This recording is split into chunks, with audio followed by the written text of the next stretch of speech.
ခုနမိတ်ဆက်လိုက်တော့ဟောသူ့မိမမော်ဒယ်ဆိုဟောခန့်ချောကြီးထွက်လာပဲလားဗောနော်ဘုရားရှိမှခန့်ချောပါတယ်လို့ဟာလေလုယာအာမင်ကဲရက်ပေါင်း52ရက်အတွင်းအလုတ်ပြီးမြောက်နိုင်တော့အလုတ်ပြီးမြောက်နိုင်ဖို့ဦးဆောင်တဲ့သူကဘယ်လိုဖြစ်မလဲအတင်းသူတင်းသားပဲစတာပါမမေးပါဘူးကဲဟုတ်ပြီတော့နာမည်ကိုဒီအလွယ်နဲ့ဆိုတော့ William Van လို့ခေါ်လို့ရပါတယ်ဒီခေတ်မှာတော့အဲ့ဒီ Van လဲနာမည်ကြီးပါတယ် Joshua Van နဲ့ကျွန်တော်ကတော့ William Van ဒုတမရလဲ Henry Van တယောက်ကျွန်တော်လဲ William Van ပဲအတူတူပဲဖြစ်ပဲအဲ့လိုမှတ်ထားဖို့လွယ်ပါတယ်ပေါ့နော်ကျွန်တော်ဟာကျေးဇူးတော်နဲ့စီးပွားရေးလဲလုပ်ပါတယ်ပြီးတော့အခုအိမ်မှာတင်တန်းအမြဲတမ်းရှိတော်သူတို့စီမှာဝိညာဉ်ရလဲဝင်ခဖြစ်ပါတယ်အဲ့လိုနဲ့အကြောင်းတိတ်နဲ့ခုနမှာပြောသလိုဒီက ancient ဒေါက်တာငမ်နဲ့အတူ mix တောင်းကနေကျွန်တော်လဲဒီမှာ business as mission ပေါ့လောလောလတ်ပြီးဆုံးသွားတာဖြစ်ပါတယ်ဆိုတော့ကျွန်တော်မှာမိန်းမတယောက်โอเคခုနပြောသလိုကျွန်တော်အမျိုးသမီးကျေးဇူးတော်နဲ့2022မှာအိမ်တောင်ရှင်လှမယ်အနေနဲ့မြန်မာကိုစားပြန်ပြီးတော့ international မှာလည်းဆိုရရှိသူဖြစ်ပါတယ်လို့သူ့နာမည်ကတော့ဒီ Facebook နာမည်ကတော့ Sarah Boy BOIH ပေါ့နော် Boy ဆိုတော့ချစ်စရာလေးပေါ့နော်စာရချစ်စရာလေးအဲ့ဒီပဲဖြစ်ပါတယ်ပေါ့နော်ကျွန်တော်စသူ့ကိုဒါကြောင့် Boy အဲ့လိုပဲခေါ်တယ်โอเคတမီ3ယောက်ရှိတယ်တမီ3ယောက်ရဲ့အငယ်ဆုံး7နှစ်ရှိတဲ့အချိန်မှာကျွန်တော်စုတောင်းဒီလိုပဲနေရင်းနဲ့ကျွန်တော်မိသားစုမှာဖခင်သခင်ရဲ့ကျေးဇူးတော်နဲ့ဘယ်လိုဖော်ပြချက်တစ်ခုရောက်ရှိလာပြီးတော့ဟာမိသားစုစကားပြောတာရှင်ဟိုကောင်းပါပဲဆိုပြီးဆွေးနွေးရင်းနဲ့သမီး3ယောက်ကလည်းဟုတ်တယ်ဆိုတော့သူတို့ရဲ့အကူညီမဆမှုနဲ့ပြောရမယ်ဆိုလူကတော့အစီအစဉ်ကိုအစီအစဉ်ရမှာတော့เนาะပြီးဆုံးမဲ့သူကဖျားဖြစ်တယ်ဆိုပြီးတော့ဆာလာမှာကျွန်တော်တွေ့ရတယ်လို့ပါပဲဂျေဇူတော်နဲ့သမီးအငယ်ဆုံး7နှစ်ဖြစ်တဲ့အချိန်မှာတားမှာတော့မှအမွာလေးကိုဖျားတင်ကပေးထားတာဖြစ်တယ်ဟာလေလုယာအဲ့ဒါနဲ့အခုဆိုရင်တော့သမီး3ယောက်နဲ့တား2ယောက်ဂျေဇူတော်ခံစားပါတယ်ဆိုတာလေးပြောပြလိုပါတယ်ခုနကျွန်တော်ပြောတယ်လို့ဖျားကိုအရာအားကိုတဲ့လူငယ်လေးသူ့အပေါ်မှာဖျားအလုပ်လုပ်တဲ့အချိန်မှာမြို့ကြီးတမြို့ရဲ့မြို့ရိုးကြီးရပ်ပေါင်း50နှစ်အတွင်းပြီးဆုံးစီနိုင်တဲ့ကျွန်တော်တို့တမိုင်းလေးနဲ့ကျွန်တော်ခွန်အားယူဖို့ဖြစ်ပါတယ်သူ့နာမည်အဲ့ဒီမင်းသားနာမည်ကတော့ဘယ်လိုဖြစ်မလဲဟုတ်တယ်နေဟမိဖြစ်ပါတယ်နေဟမြသူကဘေခိကလူလဲဆိုလို့ရှိရင်ဂျူးလူမျိုးသူမအီတလီလူမျိုးဣသရေလလူမျိုးတွေဟာဆိုလို့ရှိရင်သူတို့ရဲ့ဘူဘီဘီတွေကဘုရားစကားနားမထောင်တဲ့အချိန်မှာ BC ပေါ့နော်အခုနဲ့ဆိုရင်တော့နှစ်ပေါင်း2600လောက်ကြာခဲ့တဲ့အချိန်မှာသူတို့မြို့ကိုဘုရားကငါစကားနားမထောင်လို့ဆုံးမဖို့လူတယ်ဆိုပြီးတော့ဘုရားကဆုံးဖြတ်ချက်ချတော့ကြောင့်ဟိုးအဝေးကြီးက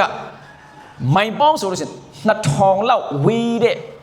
နေရာကနိုင်ငံတနိုင်ငံကအစိုးရကိုဘုရားကခေါ်ပြီးကဲတင်တို့သွားငါလူတွေကိုသွားဆုံးမဆန်းဆိုပြီးတော့ဘုရားသခင်ကပြောတယ်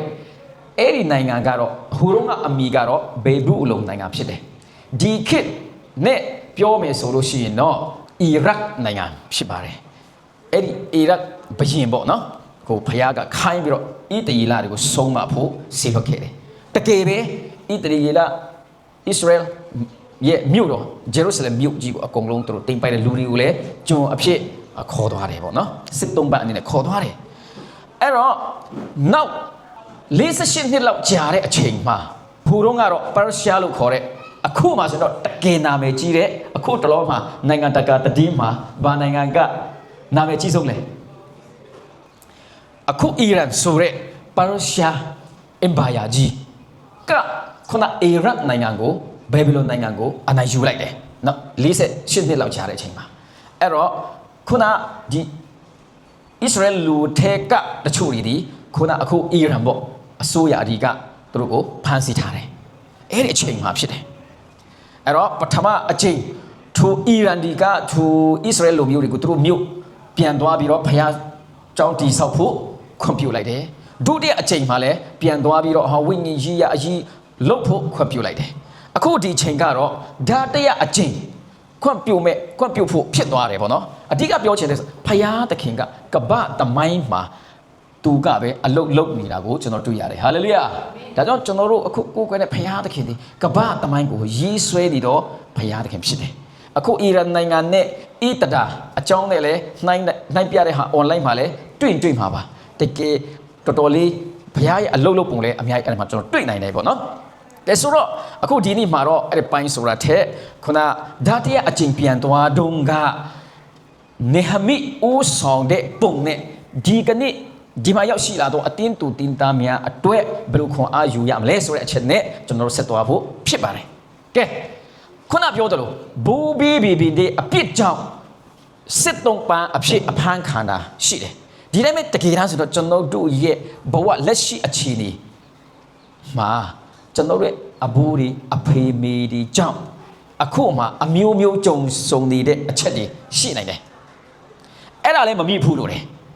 မမိဘဲနဲ့ခွန်အားယူဖို့ဖြစ်တယ်အာမင်ကျွန်တော်တို့လည်းပဲကျွန်တော်အဖိုးဟာဆိုရင်တော့တောင်ပေါ်ရွာမှာအလွယ်ပြောမယ်ဆိုရင်တော့စော်ဘွားအမျိုးပေါ့နော်အုပ်ချုပ်တဲ့သူဖြစ်တယ်အမျိုးမျိုးတို့လူပေါ်မှာညှင်းဆဲတာတွေလည်းရှိကောင်းရှိနိုင်တယ်ကျွန်တော်အဖေခစ်မှာဆိုလည်းပဲဒီကျွန်တော်အဖေရဲ့ညီနှစ်ယောက်ဟာဆိုအသက်ငယ်ငယ်လေးတွေနဲ့ဆုံးသွားတာတွေရှိတယ်အဲ့ဒါတွေကိုကျွန်တော်အဖေတို့ကတတိထားတဲ့အချိန်မှာဖယားတရားမှာအသေးပေးဆက်တယ်ဂျေဇုတော်နဲ့အဖေကတော့80မှာခေါ်တော်မူခြင်းခံတယ်ဟာလေလုယာရှိတယ်လို့ယူဆရမှာပေါ့နော်အဲ့နောက်ပိုင်းကျွန်တော်ညီကိုမောင်နှမဆို9ယောက်ရှိတယ်အခုအချိန်ထိဖယားတကယ်ဂျေဇုတော်ကြောင့်အကြီးဆုံးကတော့အမိဝတ်ထက်ကနေသူဟွာပေါ့နော်ပြက်သွားတယ်ပြောတယ်ဒါပေမဲ့ဂျန်တဲ့9ယောက်စလုံးလုံးဟာဆိုလို့ရှိရင်ယနေ့ဂျေဇုတော်နဲ့ဖယားအမှုတော်မြတ်မှာတတ်နိုင်တယ်လို့ပါဝင်နိုင်တယ်ကျွန်တော်အကူဆိုရင်လည်းပဲဖိလစ်ပင်းကနေဒီမင်းပြည်ဆုံးပြီးတော့ရွာမှာအတင်းတော့အကြီးကြီးမှာတိတ်ခါတော့ဆရာအနေနဲ့အမှုတော်ဆောင်နိုင်တယ်အမတယောက်ဆိုလည်းဒီဆရာမကြီးနေပေါ့နော်အတူတူအိန္ဒိယဘက်မှာကျောင်းတက်ခဲ့သူဖြစ်တယ်ပေါ့လေအဲ့လိုနေကျွန်တော်မိသားစုရဲ့စီစဉ်ပုံဟာဖယားတရားနဲ့ယေရှုနာမ၌ယေရှုအသွေးတော်နဲ့ခြေဖြတ်တဲ့အချိန်မှာကျွန်တော်အသက်တာပြောင်းလဲသွားတယ်ဟာလေလုယာဒီအတိုင်းပဲနေဟမိဟာဆိုလည်းပဲသူ့ဘဝဒီဟာအဘူဘဝရဲ့နောက်တော့မလိုက်ဘဲနဲ့သူကတော့ဖယားရဲ့မျက်နှာကိုရှာတော်သူဖြစ်တယ်အာမင်ဟာလေလုယာ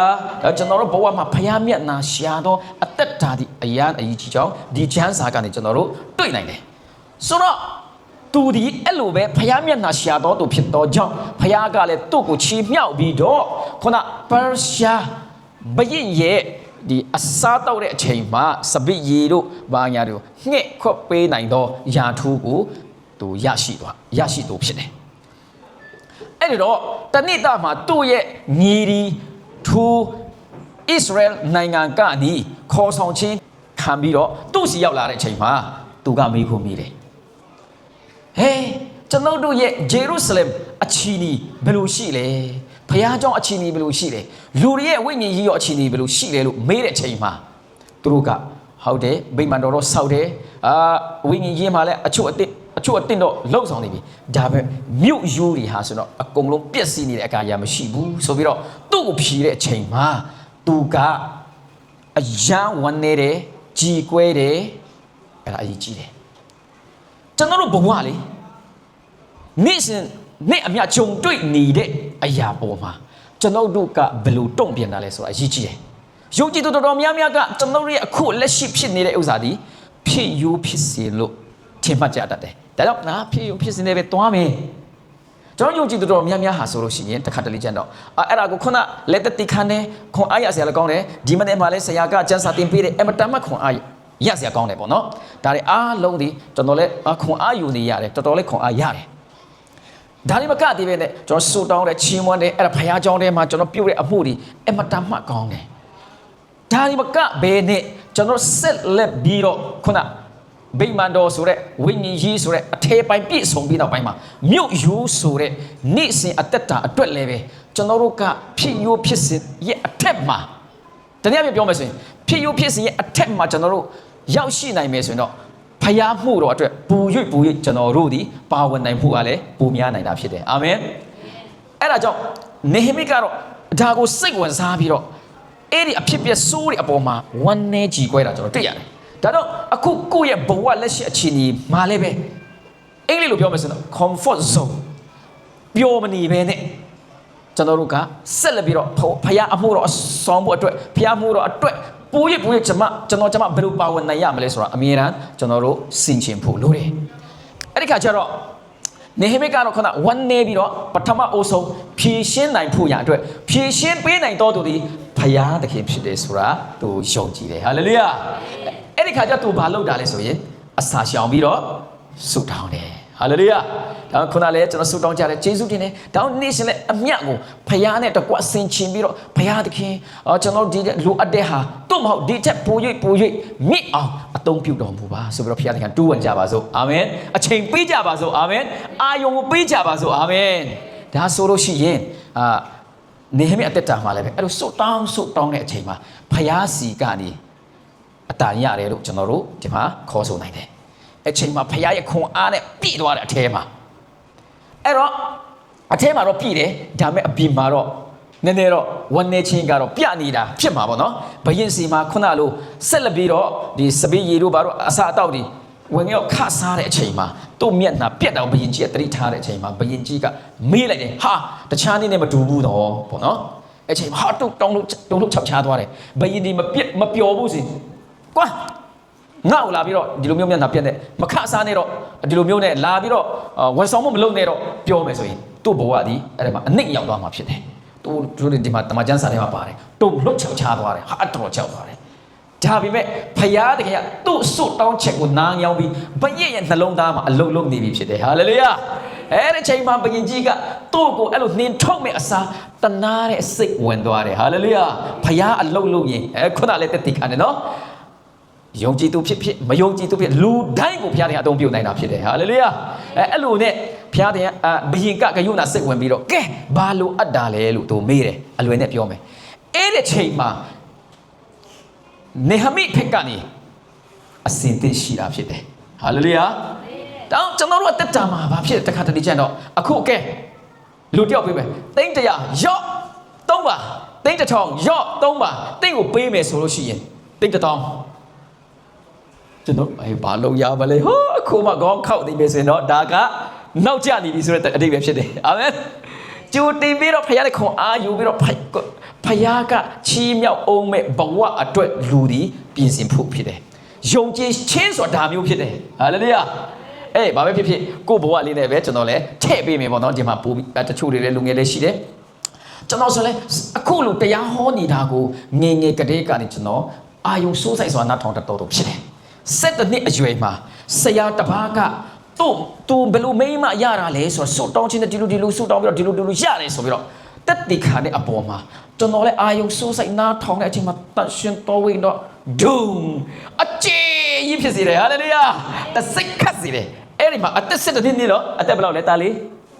7 နှစ်မတက်ထားပေးပါဦးမိနိုင်မလားမတက်ထားပေးဟိုဘက်လှည့်ပေးတော်တော့7 နှစ်တားထက်ကျွန်တော်ငယ်တယ်ကျေးဇူးတင်တယ်ထိုင်ပါဘုရားသခင်ကောင်းချီးပါစေ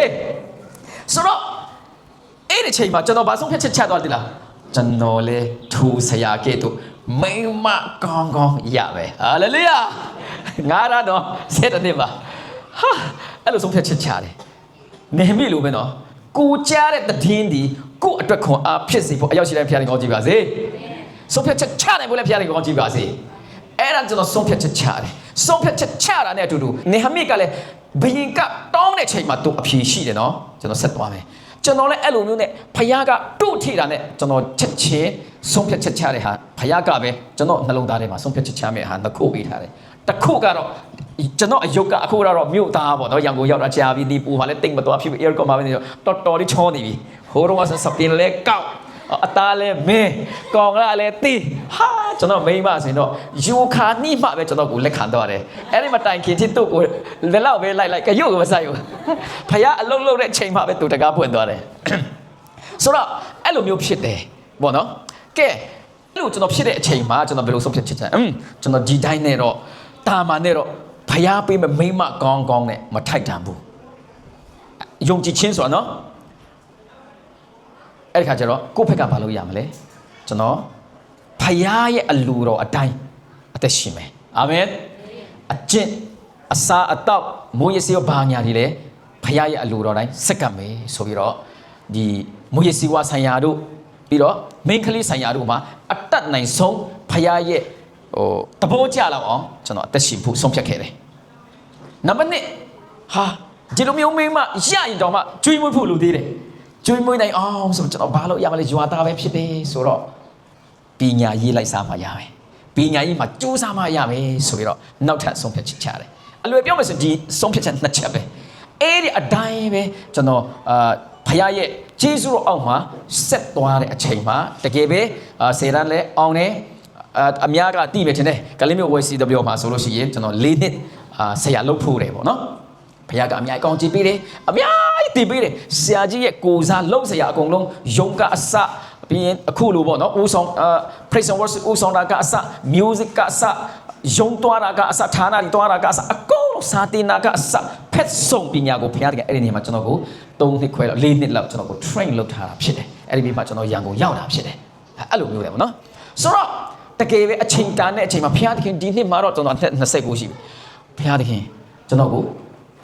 မိမပေးပါတော့နှုတ်မဟုတ်ကျွန်တော်ရဲ့တားစင်မစ်ဆက်အရန်ချားနေအောင်မယ် gap အရန်ကြီးသွားမယ်ဆိုစွတ်တောင်းတယ်ဘုရားစီမှာလည်းစွတ်တောင်းတယ်ဒီအခုကျွန်တော်အမျိုးသမီးစီမှာလည်းတို့ကိုမထင်မှတ်ပဲနဲ့ရွာပြန်သွားတဲ့အချိန်မှာစုံသွားတဲ့အချိန်မှာဒီနှစ်ထဲမှာဘုရားစီမှာမိမရဖို့ကျွန်တော်စွတ်တောင်းတယ်ကျွန်တော်ကိုလက်ခံ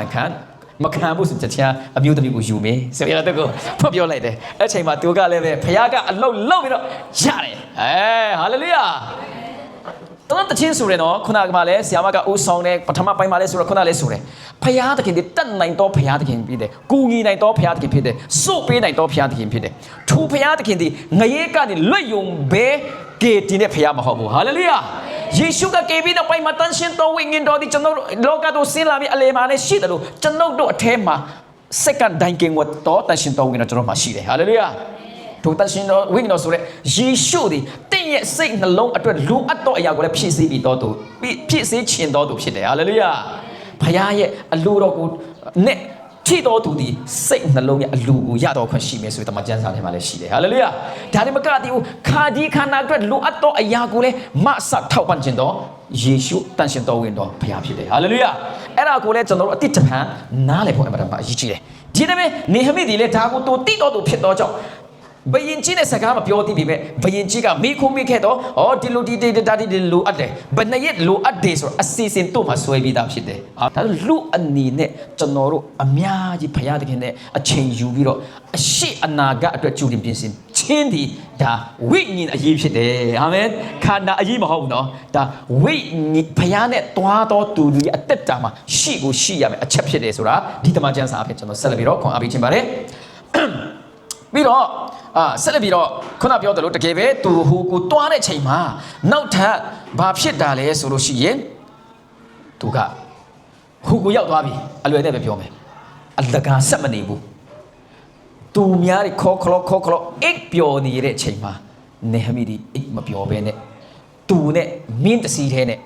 ညနဲ့မအပြင်တွားပြီးတော့ပျက်စီးနေတဲ့သူမြို့ရိုးတွေကိုလိုက်လံပြီးတော့ကြည်ရှုတယ်အာမင်ဒါကြောင့်ဖယားရဲ့လူဖယားနဲ့တွားတော်သူတွေဒီပြီးရလို့မရပါဘူးခင်ဗျာပြီးရလို့မရပါဘူးခင်ဗျာဆိုတော့သူဖယားကပြီးမဲ့အလုတ်ပြီးစီးမဲ့အလုတ်ကိုသူပြီးမြောက်နိုင်ဘူးကျူးဆာညမအိတ်ဒီတိုင်းအလုတ်လုပ်တယ်တကယ်ပါလေတွေ့ဘဝမှာကျေးဇူးတော်နဲ့ကျွန်တော်လဲရွာသားဘဝကလည်းအခုရန်ကုန်မှာရောက်လာတယ်မြို့လေမှာဘုရားသခင်ကအိမ်ပေးတယ်ကုမ္ပဏီလည်းပေးတယ်အလုပ်လည်းပေးတယ်ဘုရားသခင်ကတနေ့အပြည့်ပြောကျွန်တော်ဒီစီးပွားရေးသမားဖြစ်တယ်အိမ်ချမ်းမြေလည်းလုပ်ဖြစ်တယ်အဲ့လိုမျိုးလေးလုပ်တဲ့အချိန်မှာပြီးနေလို့မရပါဘူးဂိမ်းကစားခွင့်ကျွန်တော်မှအချိန်မရပါဘူးဟို TikTok ဒီ TikTok တို့ကြည့်ဖို့အချိန်မရပါဘူးတို့အဲ့ဒါလည်းပြောချင်တယ်အိတ်ချိန်ကလွဲရင်ကျွန်တော်တို့အလုပ်လုပ်တယ်ကျွန်တော်အမျိုးသမီးအဲ့မတန်အလုပ်ကြိုးစားတော့သူဖြစ်တယ်ကျွန်တော်အမျိုးသမီးလည်းပဲဒီပြောရမယ်ဆိုကျွန်တော်ချင်းထဲမှာဆိုတော့တကယ်တချီဒီရဲ့ဒူမဖြစ်တယ်ပေါ့နော်သူတကယ်တချီကြီးဖြစ်တယ်ပြီးအဲ့ဒီပြီးသူဒီအလုပ်အမတန်မကြိုးစားတယ်ကျွန်တော်ထက်တော်မှပူကြိုးစားတယ်ခေါင်းဘလောက်ကြိုက်အလုပ်လုပ်နိုင်တော့သူဖြစ်တယ်အဲ့လိုပဲဒါကြောင့်ဒီခန္ဓာကောင်းကြီးရရှိဖို့အတွက်လည်းပဲဒီစိတ်ကိုယ်တိုင်ကကြိုးစားဖို့ဒီခန္ဓာကိုယ်တိုင်ကကြိုးစားဖို့လိုအပ်တယ်ဆိုတာလည်းပဲတမန်ကျမ်းစာအဖြစ်ခွန်အားယူဖို့အရေးကြီးတယ်အာမင်တချို့ဒီယုံကြည်သူဖြစ်ပြီးနောက်ပိုင်းမှာစွတ်တောင်းရင်တော့ရပြီဆိုပြီးတော့လက်တွေ့မှာမလုပ်တဲ့နည်းနည်းမှားယွင်းတဲ့တခါတလေကြတော့အခါရုပ်ချက်လေးတွေလည်းယုံကြည်သူထဲမှာရှိတတ်တယ်အမှန်မှမဟုတ်ပါဘူးဘုရားသခင်ကသိန်းတစ်ထောင်ပေးချင်တာတယ်ဒါပေမဲ့အိတ်နေရင်နဲ့ထိုသိန်းတစ်ထောင်ဒီတင်စီမှာ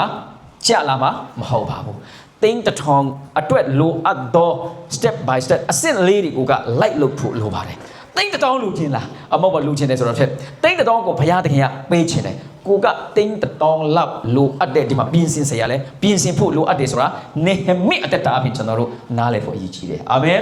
တကယ်ပဲသူဒီညမဲ့အိမ်မဲ့အပြင်သွားပြီးတော့သူကနောက်မှလူသူမတိအောင်ပြန်အိတ်တယ်ဆိုတာကျွန်တော်တို့ဒီမှာခွန်အားယူစရာကျွန်တော်တို့လိုပါတယ်ဒါလည်းမကဒီမှာနောက်နေ့ရောက်လာတဲ့အချိန်မှာအားလုံးပါဝင်နိုင်အောင်လူအားလုံးကိုစီးယုံပြီးတော့သူအလုပ်လုပ်တယ်ဆိုတာကျွန်တော်တွေ့ရတယ်အချိန်မှာသူကကျွန်တော်ဒီအခုဒီမြို့ယူကိုကြီးကွဲပဲစွတ်တောင်းတဲ့အချိန်မှာတဘောကဖခင်ကကျွန်တော်ကိုယူပါယူပေးတယ်အဲ့ဒီအချိန်မှာဖခင်ဘယင်ကြီးကကျွန်တော်မေးတဲ့အချိန်မှာကျွန်တော်ကဒီလိုတင်ပြခဲ့တယ်အဲ့လိုနဲ့ဘယင်ကြီးအခွင့်နဲ့ကျွန်တော်အခုဒီမှာအခုလူဒီအစင်နဲ့ရောက်လာပြီဆိုတော့သူကတက်တေခံတဲ့အချိန်မှာဟူကအာနှွေ့နေတဲ့စိတ်ကကြနေတဲ့အားပြက်နေတဲ့လူတွေလည်းခွန်အားရပြီးတော့ဟုတ်ပြီဒါဆိုယနေ့ကနေစပြီးအားလုံးလိုက်လာပါဝင်မယ်ဆိုတော့သူတို့ဆုံးဖြတ်ချက်ချနိုင်ခဲ့တယ်ဟာလေလုယာဒါအဲ့ဒီမှာကျွန်တော်ခွန်အားယူမဲ့ဥစ္စာကဘာလဲဆိုတော့အားလုံးပါဝင်နိုင်တဲ့နီးဆိုတာအရေးကြီးတယ်တခါတလေကျရင်မိသားစုကစမယ်ဆိုရင်တော့တချို့မိခင်တွေကခလေးကိုချစ်လို့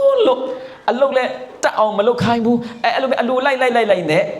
မိသားစုဟာတခါတလေကျရင်ဒီအစမပြေမှုတာဖြစ်လာတာလည်းအများကြီးရှိတယ်အဲ့ဒါကြောင့်မိဘကကိုယ့်ရဲ့သားသမီးကိုနီလအမျိုးမျိုးနဲ့တင်ပေးခြင်းပညာရေးမှာထိုးချုံအောင်တာဝန်ယူပြီးတော့ကြည်စုဆောင်ရှောက်ခြင်းဒီခန္ဓာအလုပ်မဟုတ်ပါဘူးနော်ဖယားရဲ့သဘောတူတဲ့အလုပ်ဖြစ်တယ်ဟာလေလုယာတမန်ကျမ်းစာထဲကဖဝိညာဉ်ဖခင်များရဲ့အလုပ်လဲဟုတ်တယ်ဆိုတာကျွန်တော်တို့ခံယူဖို့အမတန်မှအရေးကြီးတယ်အဲ့လိုပဲသူတို့စုပေါင်းပြီးတော့အလုပ်လုပ်တဲ့အချိန်မှာဒါကြောင့်52ရက်အတွင်းမှာပြီးနိုင်ခြင်းဖြစ်တယ်ဒီတိုင်းပဲအတင်းတော်ထဲမှာလည်းပဲဆရာကအမှန်တန်တော်တယ်ဆိုတာဒီ CCD ကိုကြည့်တဲ့အချိန်မှာတိတာထင်ရှားနေတယ်ဒါကြောင့်ဒီအတင်းတော်ဒီတနည်းတိုးတက်နေတာဖြစ်တယ်အခုမကြခင်မှာလည်းဘုရားသခင်ကအိမ်တော်ကြီးပြီးမှတော့ခွပေးမှဖြစ်တယ်အာမင်ဘုရားသခင်အလုပ်လုပ်တယ်အနည်းအမျိုးမျိုးတစ်ခါတလေမှန်းတယ်လို့လာတယ်တစ်ခါတလေမမှန်းပဲနေလဲဘုရားသခင်ကလာတတ်တာဖြစ်တယ်လူတိုင်းတော့အဲ့ဒီယုံကန်ချင်းဆိုတာကတော့ဘုရားနဲ့အရသာရှိကျွန်တော်တို့ဆက်ဆံနိုင်ဖို့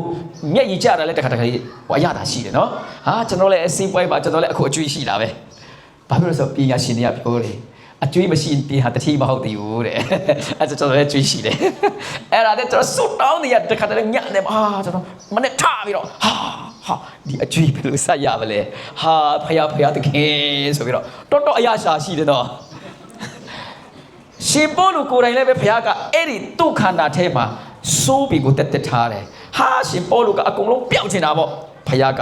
မဟုတ်ဘူးဖယားကိုမမေ့ဖို့တက်စိုးပင်ကိုသူကထားပြတာဖြစ်တယ်အာမင်တော့ဘဝမှာကျွန်တော်တို့တခါတလေအဲ့တယ်စိုးတော့တောင်းတယ်အကုန်လုံးတော့ဖယားတကယ်တော့ပေးမှာမဟုတ်ပါဘူးသူ့အတွက်ဆရာစားချင်တယ်ဖယားကဆရာစားချင်တယ်နော်သူနဲ့မကင်းကွာနိုင်အောင်သူနဲ့ drug light တို့အမေရိကန် light ဖြစ်အောင်ဆရာစားချင်တတ်တယ်လို့အဲ့ဒါလေးလည်းပြောချင်တယ်လက်တွေ့နဲ့ပြောမယ်ဆိုအခုဒီစီမှာဆရာ